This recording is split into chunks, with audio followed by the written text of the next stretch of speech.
பெண்கள் பாதுகாப்பு பத்தி நீங்கலாம் பேசுறீங்க. பெண்கள நீங்க தான் நல்லா பாதுகாப்பு குடுப்பீங்க. யூடியூப்ல பொது வெளியில வந்து உங்களுக்கு அகைன்ஸ்டா என்ன பேசினாலும் அவங்களுக்காக தப்பு தப்பா கமெண்ட் பண்ற நீங்க தான் வந்து பெண்களோட காவலர்கள். திரு பொன்ராஜ் ஒரு யூடியூப் சேனல்ல ஒரு தவறுதலா பேசியிருக்காருன்றது உங்க மனசு கஷ்டப்பட்டிருக்கு. தமிழ்நாட்டு பெண்கள் எல்லாமே இழிவுபடுத்திட்டாருன்னு அவர் மேல டிஜிபி ஆஃபீஸ் போய் கம்ப்ளைண்ட் வரைக்கும் உங்க அண்ணன் பண்ணி வச்சிருக்காரு. உங்க கட்சியில இருக்கிற உங்க கூடவே இருக்கிறவங்க யூடியூப் சேனல்லையும் வாய்ஸ் ஆஃப் சரத்னு ஒரு யூடியூப் சேனல் வச்சிருக்க ஒரு நாய் பெண்களை ஏகப்பட்ட பெண்களை அபியூஸ் பண்ணி வச்சிருக்கான். இதுக்கெல்லாம் உங்க தலைவர் என்ன ஆக்ஷன் எடுக்க போறாரு? அது மட்டும் இல்லாம நாம் தமிழர் கட்சியை சேர்ந்த ஒரு பெண் வேட்பாளரை அசிங்கமா வந்து அவங்கள பேசி வச்சிருக்காங்க.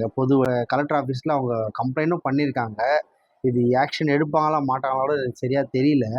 எல்லா பெண்களையும் நீங்க அசிங்கமா பேசுறது எல்லாத்தையும் நாங்க எல்லா பொதுமக்களும் சகிச்சுன்னு இருக்கணும். ஆனா உங்க கட்சிக்கு எதனா ஒண்ணுனா மட்டும் உங்க அண்ணன் வெளியே வராரு.